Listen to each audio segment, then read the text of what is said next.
Hello everybody, my name is Kat Bowser. I'm your resident fantasy therapist and welcome back to my channel. Those of you here for the first time, welcome. My name is Kat Bowser. I am a licensed therapist. I'm also a writer working on my first novel. And on my channel, I tend to dig into what I consider to be the heart of all writing, which is the characters. And the heart of the characters is in their psychology. So that's the angle I like to take when I'm talking about things on my channel. So today I have a new tag for you guys. I was actually thinking about, I wanted to do one for New Year's. I don't know if there are other ones that are out there. It probably wouldn't surprise me if there are. But this is one that I came up with. If you guys like it, you are certainly welcome to use it.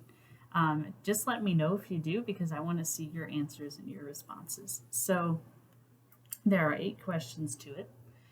And I hope that you guys can use a different character or different response in your work in progress for each question, but if not, I don't consider it strict rules. So that being said, let's just dig right into it.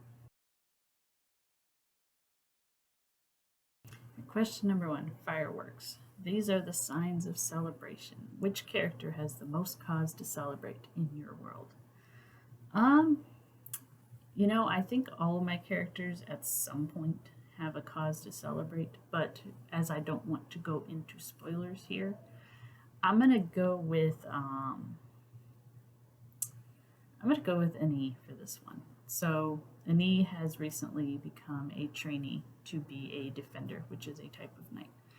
And he originally thought he was not going to be able to continue with that promise because when he was offered the choice, he was still a part of his home clan, and that is when his uncle essentially told him, no, I don't want you to be chaining, I don't want you to be a defender, you're supposed to stay here and do what I want you to do. If you choose to accept this, I'm going to disown you and you're going to become a Silmuk. And he chose to become a Silmuk. And Captain Valen, who had made the offer to him to train, actually had the right to cancel the offer once Annie became a Silmuk, because in their culture, Silmuk is the lowest of the low. But Captain Valen decided no, he's going to honor that promise because he sees potential in Annie. And so I think Annie at this point has the most cause to celebrate. He's not without his anxiety though, because it's not going to be easy, but the fact that that promise was honored means a lot to him. Okay, next question, Auld Lang Syne, which I probably said wrong. This is the old song that we probably all have heard of, but probably cannot sing, and it means days long gone by. So what is an important memory for one of your characters? For this one, I'm going to go with Nali for this one. So Nali is a stoneman, and he is considered essentially very physically unattractive by his culture. So one of his earliest memories is his uncle, Taryn, telling him that he doesn't want him to focus on what other people tell him.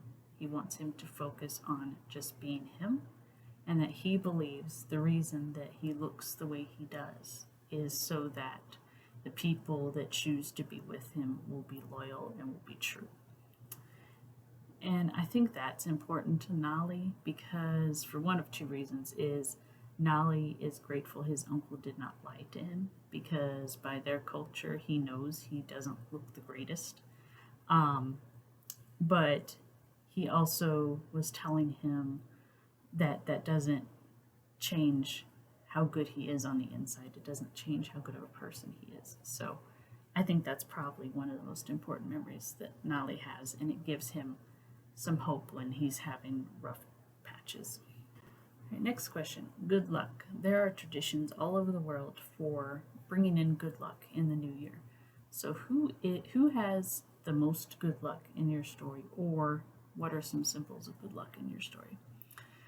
This one is really easy. One of the Natusa is, his nickname is actually Lucky, because he is ridiculously lucky. He doesn't know why.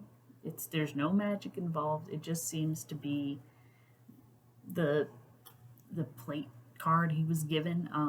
He was born early, survived, got sick when he was an infant, survived, was involved in a massive wagon accident when he was about 4, not a scratch on him. And this seems to follow him throughout the story. He's a side character, but he does show up every so often. And it actually has become kind of a running joke that if you want to have success on a mission, take Lucky with you because his good luck will help you. And so far, it has not been proven wrong, but it's kind of odd because they don't know why this is. And he seems to be the only one that has it. So I'm going to go with Lucky on this one. Seems appropriate. All right, next question, black-eyed peas. This is a dish in the traditional American South that is used to bring in prosperity in the new year. So what is a unique dish in your work in progress? For myself, for this one, I'm going to go with the Stonemen have a drink that is a mix of ground up limestone, quartz, and it's often mixed with melted silver and a touch of milk. And they are the only race that can drink it. None of the other races have developed the same means that the Stonemen have to drink and digest metal and minerals. So that makes it pretty unique among their culture. Next question, Noisemaker. New Year's is a time to make a lot of noise and shout and scream and yell. Who is the character that cannot be silenced in your story? I actually have a few of these. I'm gonna go with Tony on this one because that is a core part of his personality, is that he's blunt and he does not care. He doesn't care what you think. He doesn't care what you say. He's gonna tell you how it is. It has gotten him into trouble quite a few times, but he doesn't show any signs of changing that. He is the one who will tell the council, who is essentially their government, that he thinks they're being morons. He is the one who will tell off an adult that's 3 times his size. He doesn't care. And he views it as, he doesn't do it deliberately to cause trouble or anything like that. He views it as being honest, and he doesn't quite grasp that there is something called tact. And he really doesn't ever develop that skill. So Tony. Tony is the one who cannot be silenced. Confetti, throw some color around. What is the most interesting setting in your work in progress? This one, I really like setting. It's one of my favorite things to write and describe. But at this point, while I'm writing, I'm really liking the area of Urla, which is up north, and that is where the Natula live. And it is essentially a landscape that is covered in ice, covered in snow. There's frozen lakes, there's frozen rivers, and I love being able to describe winter. So that's my personal favorite, is being able to describe this area that has icicles, frost, and it's not a landscape I get to talk about a lot, so that one. Right. Next question, toast. Give yourself a toast. What are you most proud of in your writing? I tend to really like my characters. I try to put as much thought into them as I can. I try to make them as well-rounded as I can. And I just like to have them interact with each other. In my mind, the characters are really what sell a story. If you don't have good characters, your story is really going to suffer. Even if it's a plot-driven story, I have to have characters that I care about and that I relate to. So the characters are what I really put most of my energy into. My opinion has always been that if you have interesting characters, you can put them in any situation and I will find it enjoyable. If you have interesting characters, I would be happy to read about them killing time at the DMV. And so that is what I tend to be proud of, is the type of characters I create. Last question, resolution. What are your goals for the new year?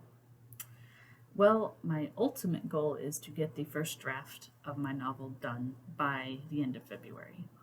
I think it is doable.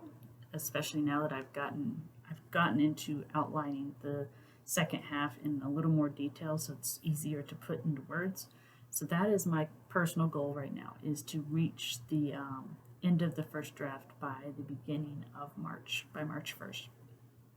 And then my second goal is to begin writing the first draft of my other story, which is a Hades and Persephone retelling. So those are my goals for the upcoming new year.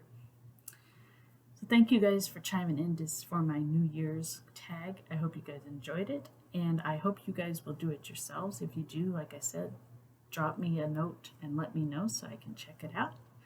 I hope you guys have a wonderful New Year's. Be safe, but have fun. And I look forward to seeing you in the next video.